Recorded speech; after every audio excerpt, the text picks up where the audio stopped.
okey tak Zarfan? Zarfan boleh mula baca doa? Boleh cikgu. Alhamdulillah. Okey, mulakan. Bismillah. Bismillahirrahmanirrahim. اللهم افتح علينا رحمتك وانشر علينا من خزائن رحمتك يا ارحم الراحمين. رب اشرح لي صدري ويسر لي امري واحلل عقدة من لساني يفقهوا قولي رب زدني علما وارزقني فاحنا ربنا آتنا في الدنيا حسنة وفي الآخرة حسنة وقنا عذاب النار صلى الله على سيدنا محمد وعلى آله وصحبه وسلم walhamdulillahi rabbil alamin. Amin. Terima kasih. Alright, so kita mulakan. Sebenarnya ni tadi saya nak intro, okey. Intro dia macam ni. Okey, katakanlah kalau lah awak tengok, ini adalah saya mulakan daripada awal. Okey, saya mula daripada awal. Dengar awak abaikanlah anak saya tu. Okey, awak nampak ni pokok first. Okey, awak tengok dia punya bahagian pokok je, bunga dia je. Okey, ni bunga pertama, pokok tadi. Ni pokok kedua. Pokok kedua. Okey, ni yang warna putih. Okey, saya tak ambil warna putih, saya ambil yang sama colour je. And then pokok yang paling last kat sini. So awak nampak apa dia punya beza antara saya kata dia punya bunga tu. Apa yang korang nampak daripada beza daripada bunga tu? Tambah. Yes, dia bilangannya adalah bertambah. Kalau awak nampak kat situ, dia punya bunga tu makin lama makin banyak. Okay. So hari ni kita nak cerita. Kita nak cerita mengenai daun dia kurang. Okay, very good. Macam mana bunga ni, dia boleh jadi banyak. Yang tadi tu bunga dia jadi sikit. Bunga dia tadi awal tengok sikit. Yang ini adalah banyak. So hari ni kita nak cerita pasal flowworm. Okay, awak ingat tak apakah fungsi flowworm? Okay, tu dah tengok yang itu kan. Apakah fungsi flowworm? So korang ingat tak apakah fungsi flowworm? Tajuk ni hari ni kita nak cerita pasal flowworm. Apakah fungsi flowworm yang korang dah belajar? Apakah fungsi flowworm? Ni adalah flowworm. So apakah fungsi flowworm hari ni? Kita nak belajar mengenai flowworm. So apakah fungsi flowworm? Angkut bahan organik. Yes, flowworm ni fungsi dia mengangkut bahan organik. So dalam cerita ni, flowworm ni dia akan mengangkut sukrosa yang ada daripada daun. Sebelum kita nak tengok proses pergerakan sukrosa daripada daun, kita nak cerita, okay, flowworm ni terlibat dalam satu proses yang kita panggil translokasi.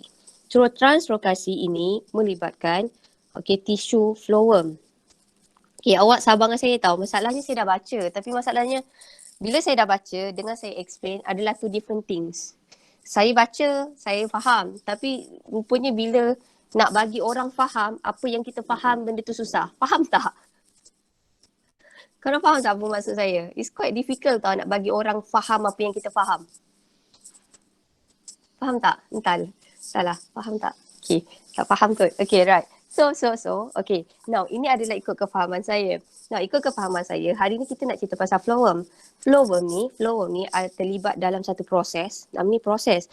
Proses tu namanya adalah translokasi. So, apakah itu translokasi? Translokasi adalah proses pengangkutan bahan-bahan organik seperti sukrosa, asid amino dan hormon dalam flowworm dari daun ke bahagian tumbuhan lain. Okay, so sekarang kita nak cerita dulu lah. Hari tu kita cerita proses pergerakan air. Proses pergerakan air daripada tanah. Okay, kita tak cerita kan. Proses pergerakan air. Proses pergerakan air dari tanah hingga ke daun. Okay. Right. So, awak tengok kat sini, kita dah cerita, kita refresh balik tahu proses pergerakan air daripada tanah hingga ke daun, ia dibantu oleh berapa tarikan atau berapa daya? Ia dibantu oleh apa? Kalau kat tanah ni dia apa? Apa nama dia? Tekanan apa? Dekat tanah ia melibatkan apa? Akar, pertama, tekanan akar. Yes, kita cerita pasal tekanan akar. Tekanan akar. Tekanan akar ini dia berlaku, macam saya kata, dia berlaku dekat bahagian akar. So lokasinya adalah dekat bahagian akar. Okay, ini saya dah bijak sikit dah. Okay, belajar daripada salah kan. So bila kita cerita pasal tekanan akar, Saya tak tahu bila saya save dia jadi macam tu. Bila kita cerita pasal tekanan akar, sebenarnya kita nak cerita dia berlaku daripada tepi ni tau. Tekanan akar ni sebenarnya kita nak cerita yang berlaku dari sini. Dia melebar. Maksudnya pergerakan air tu daripada tanah. So pergerakan dia, air tu bergerak adalah dari tekanan akar, iaitu dia melibatkan pergerakan air secara osmosis disebabkan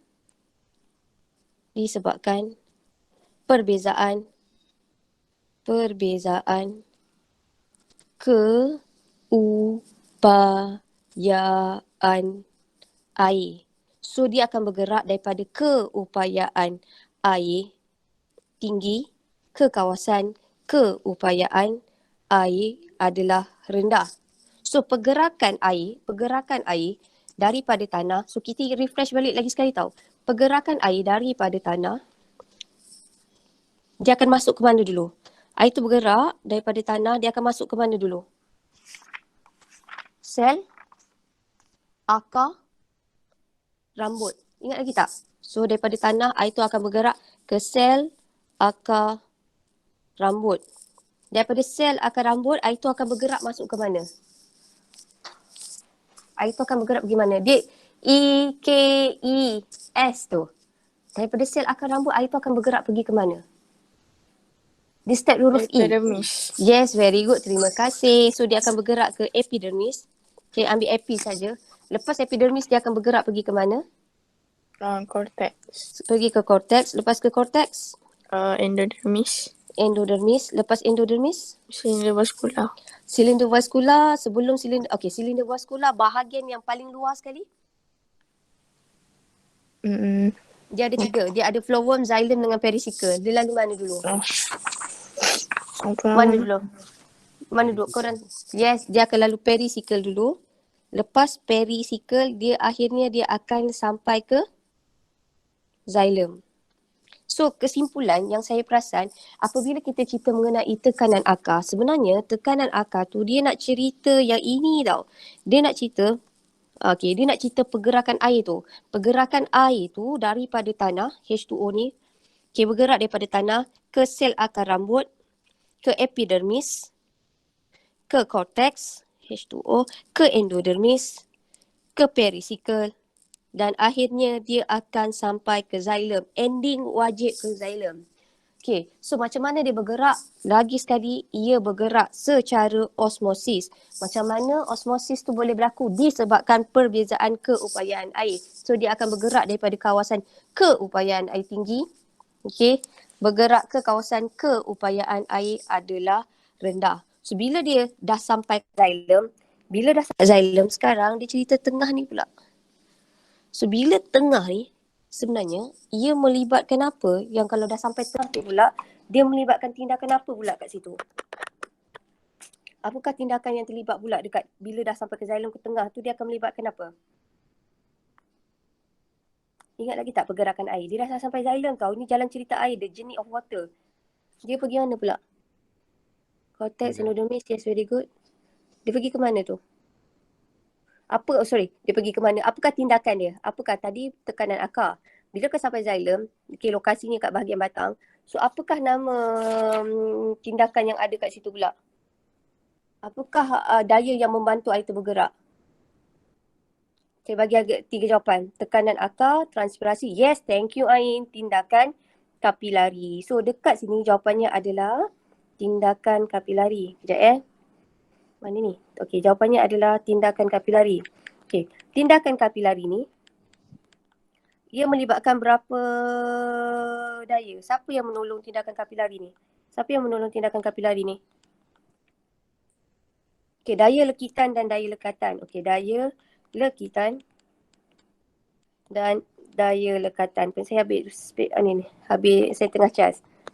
Okey, so nombor 2 daya lekitan, nombor 3 adalah daya lekatan. Okey, kalau antara molekul air, lekatan ke lekitan? Thank you Cash. Lekatan ke lekitan? Kalau antara molekul air, lekatan ke lekitan? Lekitan. Yes, thank you. So ini adalah antara Ini adalah antara molekul air. Maksudnya antara air dan air. Antara air dan air. Kalau lekatan antara apa dengan apa? Antara air dengan apa? Dinding. Yes. Antara air dan dinding vaskula. Dinding xylem. Okay, so ini adalah kat sini. So saya macam mana nak kecilkan ni? Kejap font kecil. Okay, so jawapannya adalah di sini. So tindakan kapilari. So bila kita tengok dekat sini, tindakan kapilari, so air tu dia akan bergerak ke atas. Sekejap saya tengok dah habis ke? Okay dah, bismillah. Habis kot. Okay. Alright, okay. Sekejap. Okay, ni close. Okay, so awak tengok kat sini. So air tu kalau dia bergerak, dia akan H2O. Okay. H2O with H2O sampai H2O. H2O. So sekarang bila sampai kat daun, dekat daun ni ada daya apa pula? Dekat daun ni apakah orang kata kita panggil dia daya yang boleh menarik air sampai ke atas tu? Sekejap. Hide all. Sampai dekat daun. Kita ada 3 tau. Satu adalah tindakan kapilari. Satu adalah tekanan akar. Sini adalah tekanan akar. Lepas tu kita ada tindakan kapilari. Ketiga. Macam mana molekul air bila ada kat daun tu dia melibatkan apa pula? Yes, kita kata dia adalah tarikan transpirasi. So dalam tarikan transpirasi awak nampak saja perkataan transpirasi, maksudnya ia melibatkan H2O tersejat keluar lalui stoma. So ia akan menyebabkan sel mesofil berspan kekurangan air. Bila kekurangan air, kita kata kekurangan air, kita kata keupayaan airnya adalah rendah. Bila keupayaan air dia rendah, dia akan air daripada H2O dari sel bersebelahan masuk. Ni saya malah nak cerita balik. Okay. So sekarang, air tu bila sampai dekat daun, senang kata macam ni. Air apabila sampai kat daun, 90% air akan keluar melalui transpirasi. 10% air tu akan digunakan untuk apa? 10% tu air akan digunakan untuk apa? 10%. Fotosintesis. Yes, 10% air tu akan digunakan untuk proses fotosintesis. Dekat sini, saya nak tengok cerita ni, H2O plus dengan karbon dioksida, dia ada cahaya matahari. Okay. Dia akan menghasilkan glukosa plus oksigen dan juga karbon dioksida. So saya nak bagi tahu awak, tadi yang awak tengok video tu yang bunga dia paling banyak, sebenarnya kat situ adalah pokok tu yang dapat cahaya matahari paling banyak. So awak tengok kat situ, apabila cahaya matahari tu banyak, tinggi, keamatan cahayanya paling tinggi. So saya ulang lagi sekali tahu, tadi saya tunjuk video yang bunga paling banyak tu tadi, kat situlah tempat keamatan cahaya paling tinggi. Apabila keamatan cahaya paling tinggi, awak rasa apa jadi pada kadar fotosintesis? Bila keamatan cahaya adalah tinggi, kadar fotosintesis tu apa? Alahai, banyaknya. Kadar fotosintesis akan keamatan cahaya tinggi, kadar fotosintesis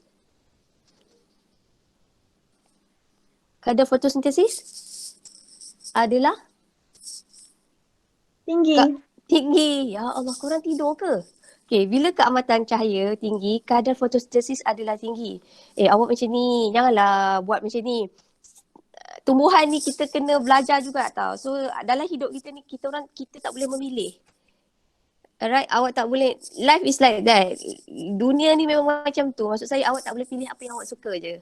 Sometimes dekat dalam dunia ni, life, hidup, korang kena hadap semua. Even though katakanlah korang tak suka tumbuhan, korang kena hadap juga. Sebab itu adalah part of your life journey. So nak tak nak kita kena belajar juga pasal tumbuhan. So kita cuba sedaya upaya kita, cuba nak faham tumbuhan tu is about what. Okay, so manalah tahu lepas ni korang dah belajar pasal tumbuhan ni, korang lebih menyayangi tumbuhan. Semua orang pergi tanam pokok kat tepi rumah kan. So it's good lah kan. So basically kita cuba sama-sama. Kalau awak tanya saya, susah tak? Ya, susah. Tapi takkanlah saya nak give up. This is part of life. Okay, tapi saya tak assume korang boleh faham apa yang saya cuba sampaikan. Saya dah 40, so saya punya life journey saya lebih banyak daripada awak. So basically korang muda lagi kan. So basically korang tak faham sikit apa saya cuba sampaikan. Alright. So cuma saya nak cakap korang kena hadap je. Okay. Kita kena belajar juga pasal tumbuhan. Alright. So kita nak cakap lagi sekali. Apabila keamatan cahaya tinggi. Okay. Apabila keamatan cahaya tinggi. Kadar fotosintesis tinggi. Bila kadar fotosintesis tinggi. Penghasilan glukosa juga adalah tinggi. So sekarang hari ni kita nak cerita. Bagaimanakah glukosa ini dapat diangkut ke seluruh bahagian tumbuhan. Tetapi glukosa ini terpaksa dulu ditukar menjadi sukrosa. So antara glukosa dengan sukrosa, mana satukah lebih kompleks? Saya tanya awak, antara sukrosa dengan glukosa, manakah satu yang lebih kompleks? Okey, saya bagi tukar soalan saya. Antara glukosa dengan sukrosa, mana satu monosakarida, mana satu disakarida? Mana satu monosakarida? Sukrosa ke glukosa? Monosakarida.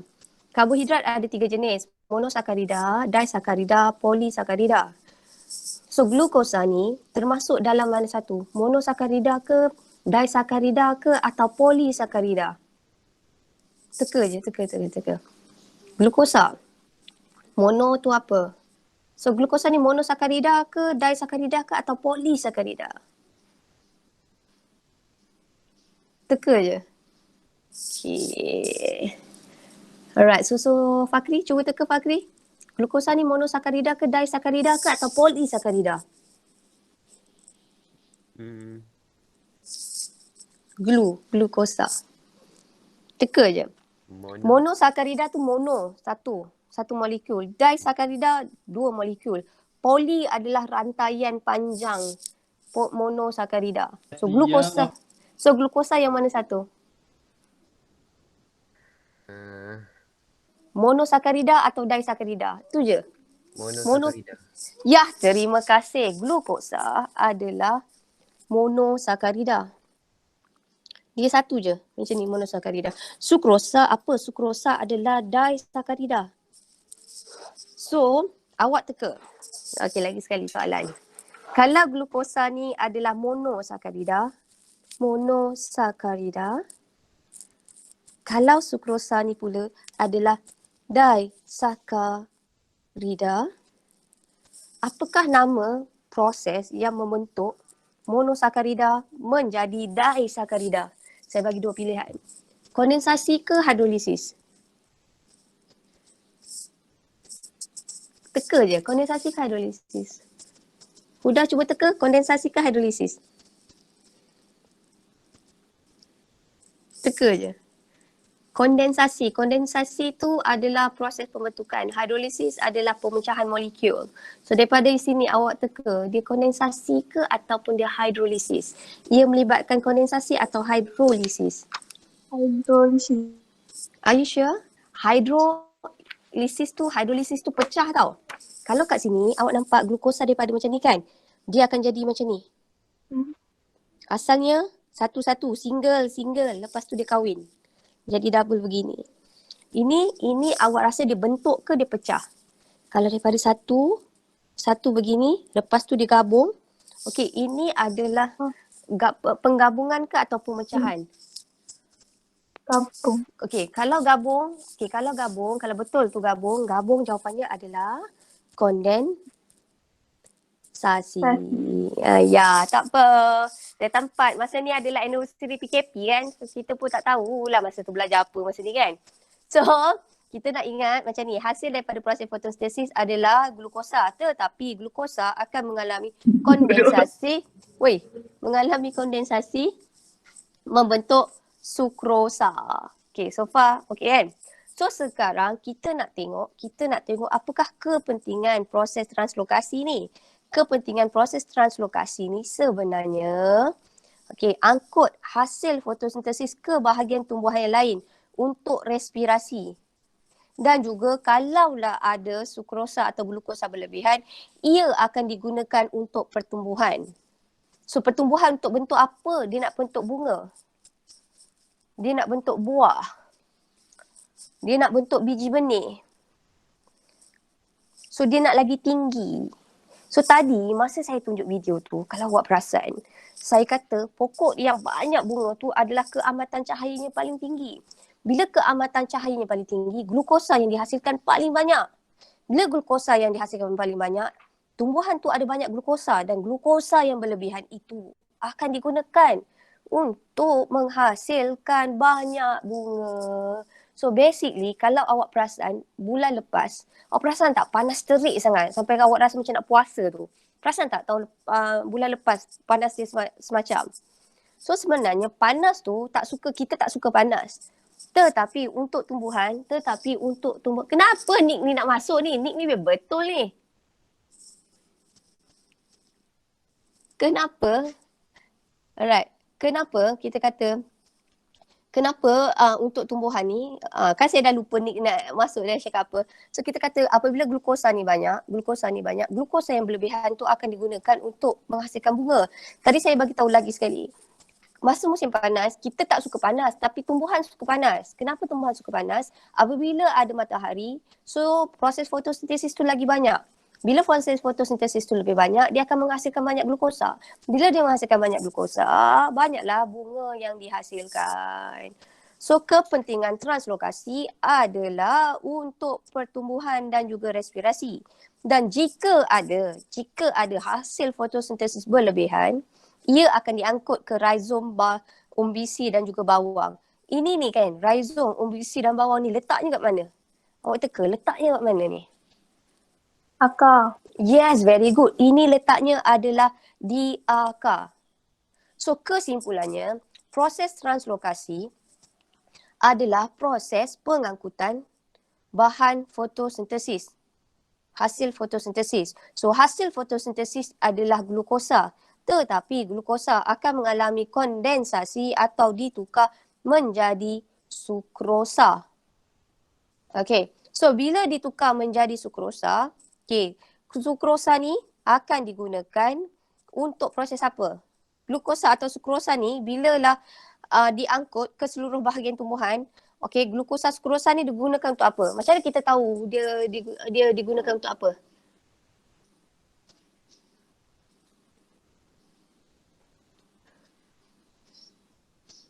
Macam mana awak tahu kalau awak tahu tumbuhan tu telah ada menghasilkan sukrosa berlebihan? Apakah yang membuktikan tumbuhan itu mempunyai glukosa berlebihan? Macam mana kita tahu tumbuhan tu ada sukrosa atau glukosa berlebihan? Sukrosa tu digunakan untuk apa? Digunakan untuk menghasilkan apa? Bunga. Yes, menghasilkan bunga. Selain daripada bunga? Buah. Yes, buah. Tapi kalau katakanlah sukrosa berlebihan tu dia pergi kat bahagian akar, ia akan digunakan untuk menghasilkan apa? Ada 3 tadi. Untuk menghasilkan apa tadi? Tadi Huda ada cakap. Apa? Dia ada 3 dekat akar tu. Bahagian akar. Dia untuk menghasilkan apa? Bahagian akar tu dia boleh menghasilkan apa? Dia start huruf R, ada huruf U, lepas tu ada huruf B. Umbi. Oh yes, dia ada untuk menghasilkan umbisi, rhizome dan juga bawang. So far okay kan? So saya nak masuk yang mencabar sikit ni. Yang ni nanti saya suruh korang explain. Yang ni korang kena buat nota. Now, tadi, jalan cerita dia korang kena tengok betul-betul tau ni. Flow dia. Now, flow dia macam ni tau. Saya pakai pen merah. Dia daripada sel daun pergi sel akar. Ni macam cerita dia 1, 2. Ini adalah tiub tapis. Tiub tapis ni adalah nombor 3. So flow-nya adalah daripada sel daun, sel akar, and then dia akan pergi ke tiub tapis. So ayat pertama, sukrosa akan diangkut secara aktif ke dalam tiub tapis. Kenapa dia guna perkataan secara aktif? ia melibatkan pengangkutan aktif ni. Apakah yang awak ingat mengenai pengangkutan aktif? Pengangkutan aktif. Apakah itu pengangkutan aktif? Dia bergerak, kalaulah pengangkutan pasif, dia bergerak daripada kawasan tinggi ke rendah. Kalau pengangkutan pasif, kalau pengangkutan pasif, ia bergerak dari mana ke mana?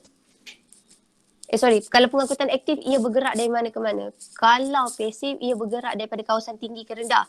Kalau pengangkutan aktif ni, ia bergerak daripada kawasan mana?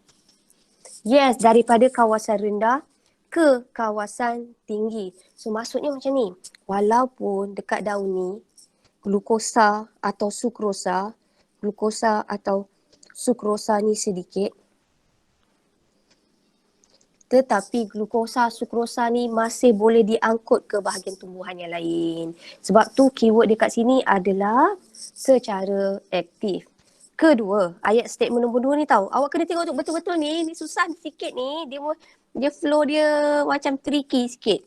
Dia do or die. Sama ada faham atau tak.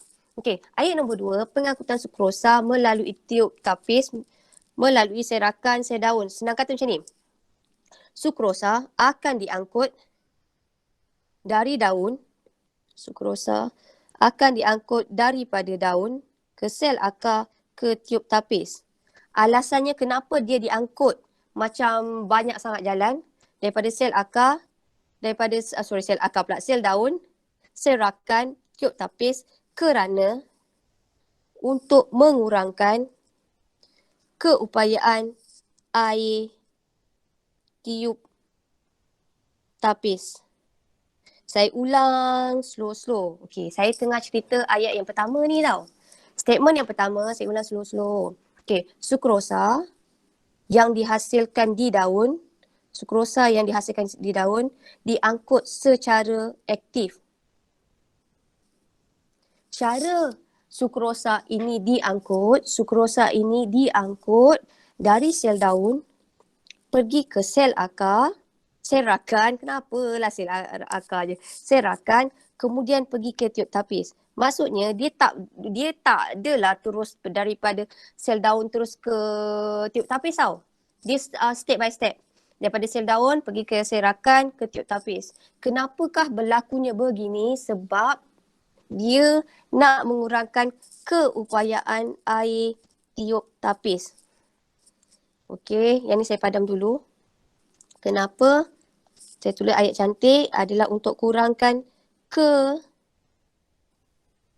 keupayaan air tiub tapis. Saya buat titi tapis.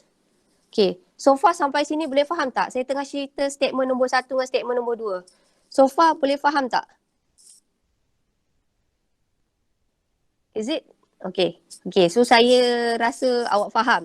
So bila macam ni, bilalah awak tengok sini, ada satu statement sini mengurangkan keupayaan air tiub tapis kan? Okay, pada masa sama, awak tengok dekat sini, saya tengah cerita nombor 3 ni, dia bergerak dari sini, ke tiub tapis. Pada masa sama, awak tengok yang nombor 2 ni, apa yang terjadi? Sukrosa tu bergerak daripada sel daun, serakan dan tiub tapis. Kemudian air masuk. Air tu masuk melalui mana? Macam mana air tu masuk pula? Air tu masuk melalui mana? Daripada gambar ni, air tu masuk melalui mana? Xylem. Yes, very good. Air akan masuk melalui xylem. Kenapa air masuk melalui xylem ke tiub tapis? Adalah disebabkan, disebabkan keupayaan air dekat tiub tapis ni adalah rendah. Okey, so air ni masuk secara osmosis. Okey, so saya padam semua. Lagi sekali kita cerita. Saya nak cerita satu-satu je. Selagi tak faham selagi tu nanti saya tak habiskan kelas. Okey. Sampai korang faham dulu tau. Okey. Now, dekat daun berlakunya proses apa? Proses apa yang berlaku kat daun? Kat daun berlaku proses Proses? Fotosintesis. Yes, fotosintesis. Fotosintesis hasilkan apa? Fotosintesis hasilkan apa? Apakah end product fotosintesis? Glukosa. Yes. Glukosa ni tapi kita angkut glukosa tak? Glukosa ni mesti kena apa? Ditukar atau Kondensasi. yes, kondensasi menjadi apa Radi? Sukrosa. Terima kasih, menjadi sukrosa. So sekarang kita cerita mengenai sukrosa. So sukrosa daripada daun ni, okey, dia akan diangkut secara apa? Dia dihasilkan di daun. Sukrosa ni akan diangkut. Aktif. Yes, diangkut secara aktif. So sekarang awak tengok heroin ni sukrosa. So sukrosa punya flow dia bergerak secara aktif daripada sel daun pergi ke mana dulu? Serakan. Asal. Serakan. Lepas serakan pergi mana pula?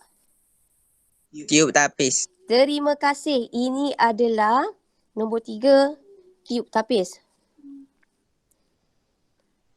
Okey, pada masa sama, bila lah saya cakap sekarang sukrosa dah sampai sini tau. Bila sukrosa sampai sini, kita nak bayangkan sukrosa dekat tiup tapis ni banyak. Pada masa sama, tiup tapis, saya tengah cerita yang ni tau. Tiup tapis ni keupayaan air, saya buat KA tau. Keupayaan airnya adalah rendah. Apakah kesan apabila tiup tapis ini keupayaan airnya adalah rendah? Apakah kesannya? Apakah kesannya? Air dari xylem merasa masuk. Terima kasih Fakri. So dia akan menyebabkan H2O meresap masuk secara apa? Betul ke? Osmosis. Yes, very good. Secara osmosis. So far boleh faham Saya nak masuk episod 3 pula. So dalam episod 3, apabila dia masuk, H2O ni masuk, ia akan buat apa? Dia akan meningkatkan tekanan hidrostatik. Nombor 3 ni, okay, sekarang nombor 3 ni air dah masuk.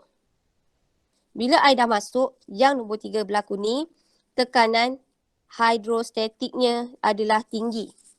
So, kesan air masuk, tekanan hidrostatik menjadi tinggi dekat tiup tapis.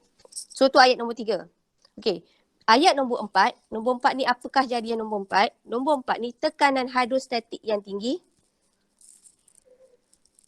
Okay. Menyebabkan sukrosa ditolak. Senang kata macam ni tau. Sukrosa ni, okay, sukrosa ni mula-mula awak nampak saya pakai warna ni pula tau. Okay, saya pakai warna hijau ni. Sukrosa ni mula dia masuk dalam tiup tapis A. Kemudian tiup tapis B. Kemudian tiup tapis C. Senang kata, sukrosa, ayat yang mula-mula ni, tekanan hidrostatik ni adalah tinggi. Disebabkan tekanan hidrostatik tinggi dekat tiup tapis A, sukrosa ni nanti akan ditolak pergi ke tiup tapis B. Kemudian dia akan menyebabkan, okey, sukrosa ni akan ditolak ke tiup tapis C. Kesimpulannya, sukrosa akan bergerak daripada satu tiup tapis ke tiup tapis. Sukrosa akan bergerak dari satu tiup tapis ke tiup tapis yang lain. Macam mana sukrosa ni boleh bergerak dari satu tiup tapis ke tiup tapis yang lain? Apakah yang menyebabkan sukrosa tu boleh bergerak daripada tiup tapis one tiup tapis to another one tiup tapis? Apakah yang boleh menyebabkan sukrosa tu bergerak? Disebabkan oleh apa? Tekanan hidrostatik. Yes, terima kasih. Disebabkan oleh tekanan hidrostatik. Okay, now nombor 4 ni tau. So, bila peningkatan hidrostatik ni menyebabkan kandungan flowworm ni, sukrosa ni akan ditolak ke seluruh bahagian yang lain. Dia akan bergerak. Kemudian, kita nak cakap yang nombor 5. Okay, kemudian sukrosa ni, okay, dia akan sampai tiup tapis terakhir ni tau, C. Dia akan sampai ke destinasinya, ke bahagian yang lain. Contohnya dia jadi buah, pucuk, akar dan juga umbisi melalui pengangkutan aktif. Pada masa yang sama, nombor 7. Okey, pada masa yang sama, ayat dia nombor 6 ni. Nombor 6, keupayaan air yang tinggi di phloem menyebabkan H2O tu akan kembali.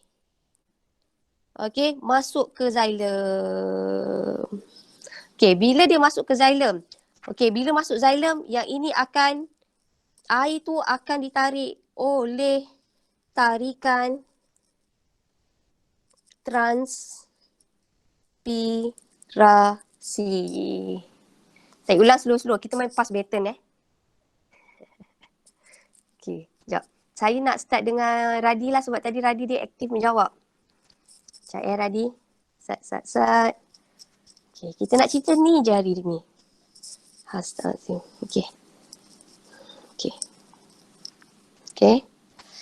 Right. Okey. Kita tengok apakah yang berlaku pada satu. So, saya mula dulu tahu Radi. Lepas tu awak pilih orang. Di sel daun, saya cakap kan, sel daun ni, okey, akan menghasilkan sukrosa. Sel daun ni ada sukrosa. Sel daun ada sukrosa. So macam mana sukrosa tu diangkut ke sel rakan? Ayat nombor 1. Sukrosa? Melalui pengangkutan aktif. Yes, very good. Sukrosa diangkut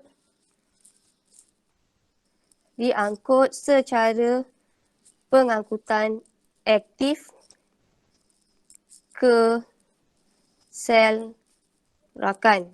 So ini adalah ayat nombor 1. So ayat nombor 1 dah settle. Lepas tu ayat nombor 2. Bila sukrosa tu sampai ke sel rakan, okey, apakah yang berlaku pada sukrosa? Okey, apakah perjalanan sukrosa? So Radi sub dekat orang nombor 2. Awak nak sub Huda.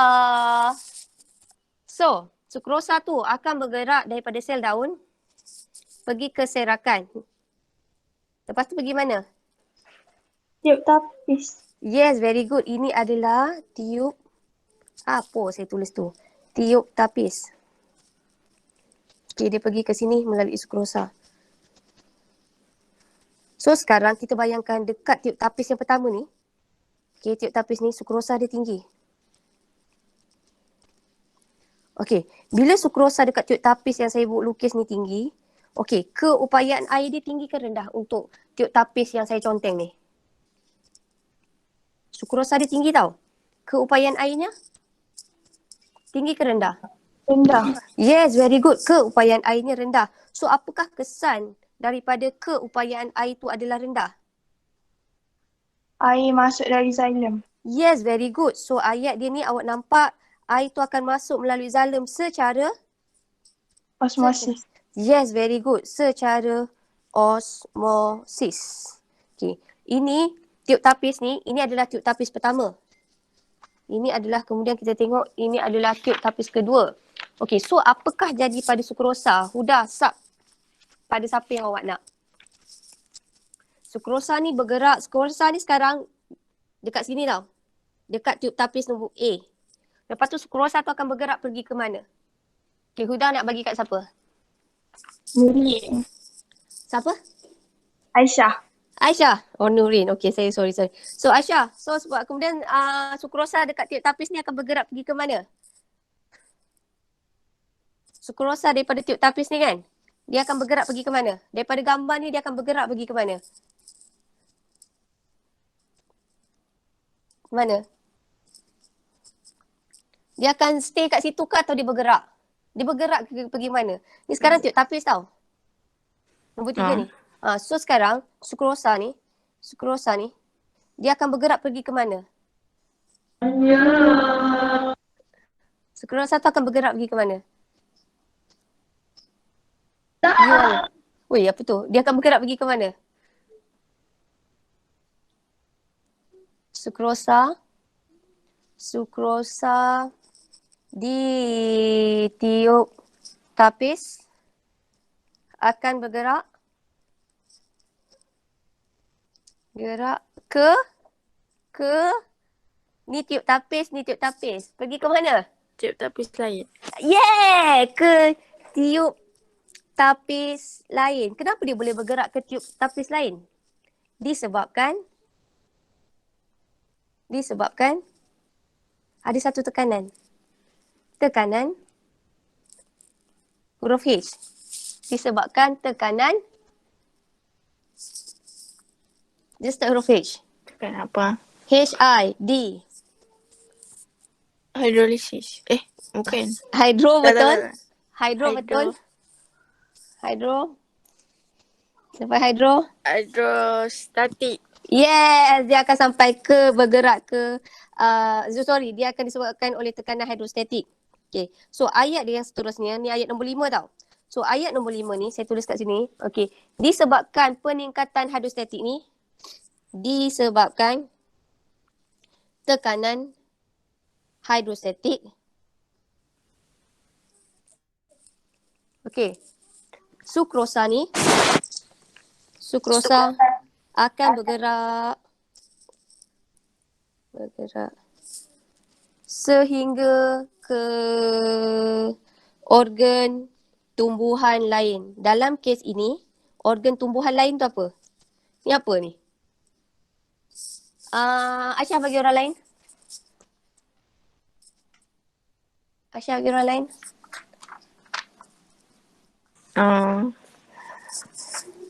Fatin? Okay, Fatin. So sekarang dia kata organ tumbuhan lain. Dalam gambar ni, apakah organ tumbuhan lain tu? Sukrosa tu akan bergerak ke organ tumbuhan lain. Dia akan bergerak daripada tiuk tapis ke tiuk tapis seterusnya sampai ke organ tumbuhan lain. Disebabkan oleh tekanan hidrostatik. Apakah contoh organ lain berdasarkan dalam gambar ni? Gambar ni gambar apa tu? Tu apa? Tu apa? Contoh-contoh organ ni daripada ni. Fatin, are you there? Fatin, adakah awak masih ada di situ?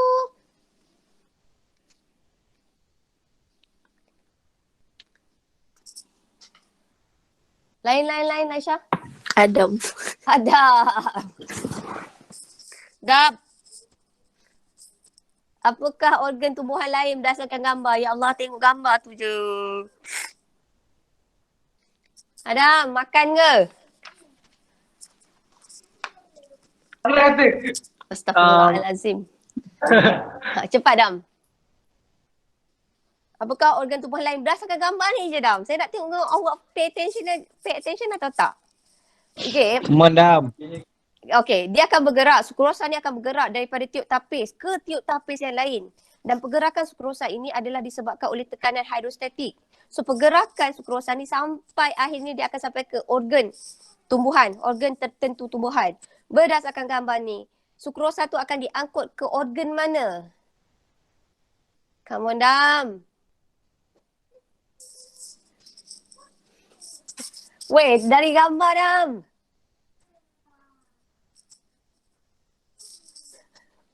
Weh, ni yang warna merah ni. Tu, buah. Ya, sampai kat bawah. Astaghfirullahalazim. So ini adalah organ. Okay, now sekarang bila dia sampai dekat situ, apa jadi dekat air? Apa jadi dekat air kat flower? Tadi air bergerak masuk. Bila sekarang sukrosa tu dah sampai kat buah, apa pula jadi pada air? Daripada ni, nombor 6 ni. Awak nampak? Apa jadi pada air? Nombor 6. Nombor 6. Nombor 6.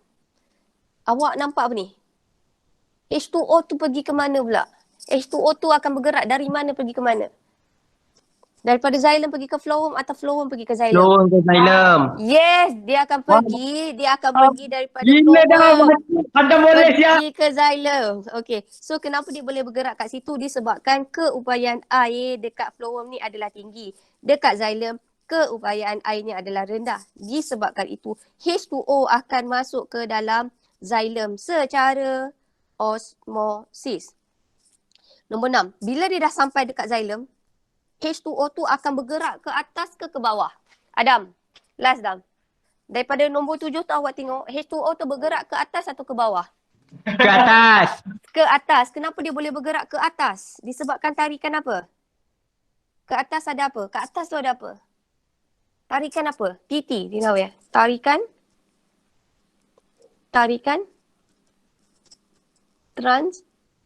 Transpirasi. Yes, tarikan transpirasi. Alhamdulillah. Korang boleh faham tak? You guys boleh faham tak? Yang lain boleh faham tak saya tengah cerita pasal apa ni?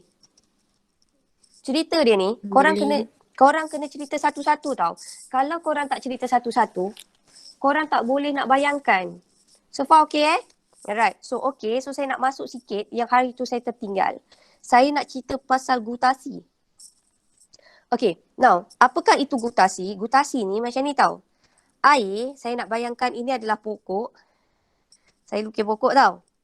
Pokok ni, walaupun pada waktu malam, saya nak bayangkan macam ni. Saya ada 2 pokok. Allahu Akbar. Macam mana nak lukis pokok lawa? Okay, ni daun. Okay, ini berlaku satu ada matahari. Ini satu pada waktu malam. Okay, now, air, senang kata siang malam, H2O tetap diangkut. H2O tetap diangkut. Dan ada H2O keluar melalui daun. Siang pun sama. H2O ni akan diangkut sampai ke daun. Bezanya satu, waktu siang, kalaulah H2O tu keluar melalui daun, apakah nama proses H2O keluar melalui daun? Apakah nama proses tu? Kalau ada molekul air keluar melalui daun, apakah nama proses tu? Apakah nama proses kehilangan air? Yes, terima kasih. Transpirasi. So hari ni kita nak cerita ada air tu ada air tu bergerak. Air tu bergerak daripada tanah ke batang sampai ke daun, tapi berlaku pada waktu malam. Okay. So sama juga. Ada H2O yang meresap keluar pada waktu malam. Tetapi H2O yang keluar pada waktu malam ini kita kenali dia sebagai gutasi. Gutasi, dia air tu tersejat keluar melalui satu liang. Nama liang tu namanya adalah liang kecil yang namanya adalah haidatut. Dan satu lagi, gutasi ni dalam bentuk wap air. Kalau transpirasi, kehilangan air ni dalam bentuk, wap air pula, dalam bentuk cecair. Kalau yang ini, dia hilang dalam bentuk wap air. Sebab tu kalau transpirasi ni tak nampak. Sebab dia terus jadi wap, tak nampak. Tetapi gutasi ni nampak. Gutasi ni kadang-kadang orang salah faham dengan embun. Sometimes ada orang cakap gutasi ni embun. Sebab tu kalau orang dulu-dulu cakap, ini dulu-dulu tahu arwah nenek saya kata, kalau budak kecil nak bagi dia cepat jalan, suruh dia suruh dia jalan tanpa kasut dekat rumput. Dia kata kenapa macam tu? Dia kata elok. Sebenarnya kenapa dia kata elok? Dia nak cakap adalah air ni tahu. Air yang dibebaskan melalui proses gutasi. Sebab air yang dikeluarkan melalui proses gutasi, dia bukan keluar air saja tahu. Dia akan mengeluarkan sekali air dan juga garam mineral. Tetapi kalau transpirasi, dia hilang air saja. Tapi rulesnya gutasi ni mesti air tu yang terbebas melalui hidatut. Awak tengok tau macam ni. Okay, awak teka tau. Ini A, ini B. Okay, ini C. Antara A, B, C, mana satukah yang gutasi? Gutasi tu berlaku dekat mana satu? A, B atau C? A. Okay, very good. Betul tu Huda. Sebab dia melalui liang kecil. Kalau yang macam ni, ini sebenarnya ini adalah embun. Apakah itu embun? Embun sebenarnya adalah wap air dekat atmosfera kita. Wap air akan berubah menjadi cecair. So yang terbentuk ni adalah disebabkan oleh proses apa? Ingat tak masa awak belajar sains dulu menengah rendah? Wap air menjadi cecair. Daripada gas menjadi cecair. Apakah nama proses tu? Ingat lagi tak? Daripada wap menjadi cecair. Apakah nama proses tu? Saya bagi awak 3 jenis jawapan. Penyejatan, pendidihan, kondensasi. Terima kasih adalah kondensasi. So kesimpulannya, embun adalah terbentuk melalui proses kondensasi wap air di udara membentuk cecair. Apakah itu apakah itu gutasi? Gutasi adalah proses rembesan ataupun air yang kilang melalui hujung daun yang namanya haidatut, dan dia berlaku pada waktu malam. Dan kenapa ia berlaku? Disebabkan tekanan akar yang tinggi. Senang kata macam ni, pada waktu malam H2O ni tak henti-henti masuk. H2O masuk je. Sampai satu tahap dekat daun ni H2O tu dah terlampau banyak. So H2O tu wajib keluar. Tetapi H2O bila dia keluar waktu malam, dia tak boleh keluar melalui stoma. Sebab stoma tutup. So dia melalui liang lain. Apakah nama liang yang air keluar pada waktu malam? Pada waktu malam. Tadi saya cakap huruf H. So H2O ni keluar melalui apa? Liang kecil yang kita panggil. Haidatut. Yes, haidatut. So boleh nampak tak? So haidatut tu untuk proses gutasi, tetapi kalau stoma untuk proses transpirasi. Yes, terima kasih. So last sekali akhirnya.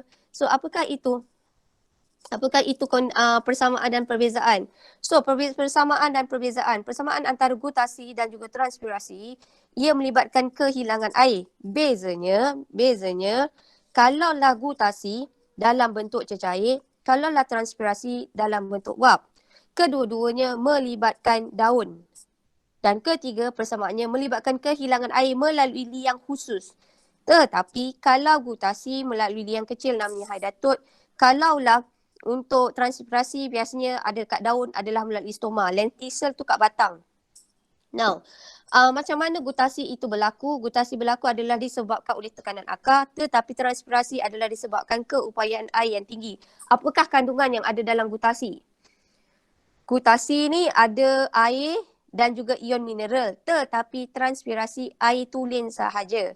Gutasi tidak melibatkan suhu, transpirasi untuk mengekalkan suhu tumbuhan. So, apakah orang kata kepentingan gutasi? Kepentingan gutasi adalah untuk mengekalkan tekanan akar. So, basically tanpa gutasi, tekanan akar tu tak dapat dikekalkan. Maksudnya kita nak tekanan akar tu ada perbezaan tekanan akar tinggi dan rendah. Okay? Now, kemudian apakah kebaikan gutasi? Bahan kumuh tu tak dapat disingkirkan. Kalau tak ada gutasi, bahan kumuh tu terkumpul kat dalam badan tumbuhan. Okay, apakah kepentingan transpirasi? Kepentingan transpirasi adalah untuk mengangkut air dan untuk menyejukkan pokok. Okay, so akhir sekali. Nyatakan faktor-faktor yang terlibat dalam laluan air garam mineral dari tanah ke daun. Ini pergerakan air daripada tanah ke akar. Apakah nama proses tu? Apakah nama faktor? Faktor. Apakah faktor? Dia ada tiga. Satu dia berlaku dekat akar, kat batang, dekat daun. Setiap lokasi ni dia punya faktor adalah berbeza. Kalau dekat akar, apakah nama faktor yang memaksa air bergerak? Apakah faktor? Ada 3 faktor. Tadi awal. Yes, terima kasih Huda. Tekanan akar. Terima kasih Fakri. Lepas tu dekat batang. Tarikan transpirasi. Bukan. Tekanan akar. Tarikan kapilari ke tekanan kapilari? Tindakan kapilari. Tindakan kapilari. Kapilari. Kalau dekat daun? Tarikan transpirasi. Yes, tarikan transpirasi.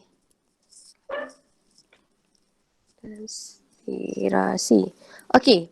Berdasarkan tadi yang saya terangkan, apakah yang awak faham mengenai gutasi? Gutasi adalah proses kehilangan air melalui apa?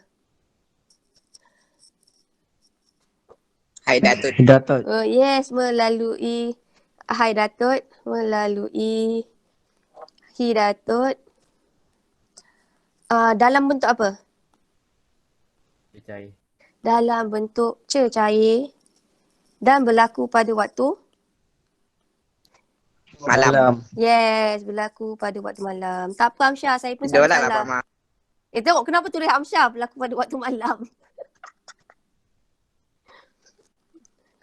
Okey, nombor 3. Apakah perbezaan antara gutasi dan juga transpirasi?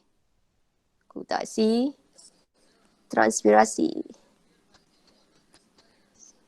Okey, gutasi berlaku pada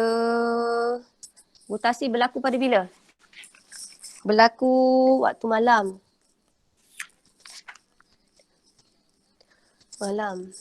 Transpirasi? Transpirasi berlaku pada waktu siang panas. Okey, apakah berlaku kat mana? Air keluar lalu mana? Kalau gutasi lalu? Hidato. Hidato. Kalaulah transpirasi? Stoma. Yes, air keluar melalui stoma. So, kalaulah kandungan cecair untuk gutasi? Kandungan cecair? Air dan garam mineral. Terima kasih Amma. Cecair adalah air dan garam mineral. Kalaulah untuk transpirasi? Air tulen sahaja. Okey, last sekali soalannya. Dalam keadaan panas dan berangin, proses penyerapan air oleh akar dan pengangkutan air adalah cepat di dalam xylem. Adakah anda setuju? Maksudnya air tu bergerak daripada akar pergi ke batang ke xylem, dia lebih cepat. Adakah awak setuju? Setuju tak? Kalau panas, air tu lagi cepat bergerak daripada akar ke batang ke daun. Setuju atau tak? Setuju atau tidak? Setuju atau tidak? Setuju! Kenapa awak setuju? Bila panas?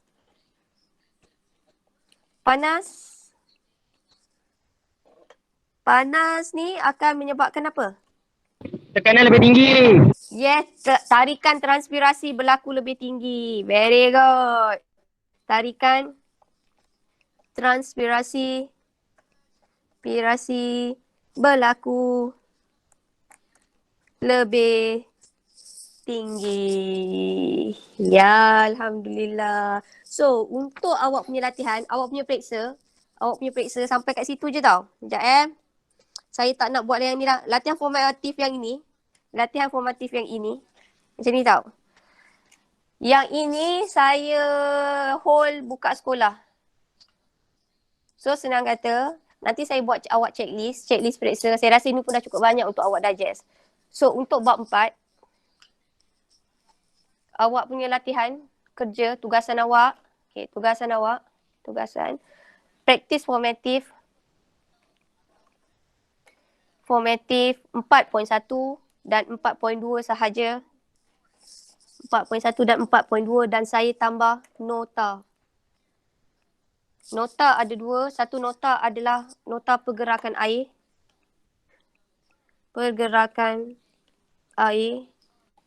Dari tanah ke daun. Yang ada 3 faktor tu tadi. Dan nota kedua adalah laluan translokasi tumbuhan.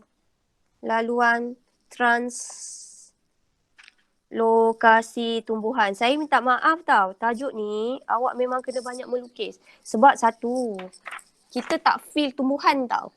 Bila kita tak feel tumbuhan, macam saya sama pun saya tak feel tumbuhan. So kita kena put extra effort.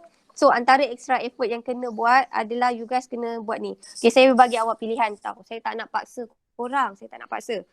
Korang boleh terus tulis je kotak-kotak ni. Tahu? Kalau rajin, lukis. Tapi lukis ni adalah saya bagi awak ni, ini sunat. Lukis ni sunat. Yang ni wajib. Okay. So, ini buat nota. Dan satu lagi nota yang terakhir adalah, sekejap close. Adalah ni. Sekejap mana Okay, this one. Nota yang terakhir adalah ini. Sama ada, kalau awak rajin sama, kalau yang wajib adalah tulis balik ni.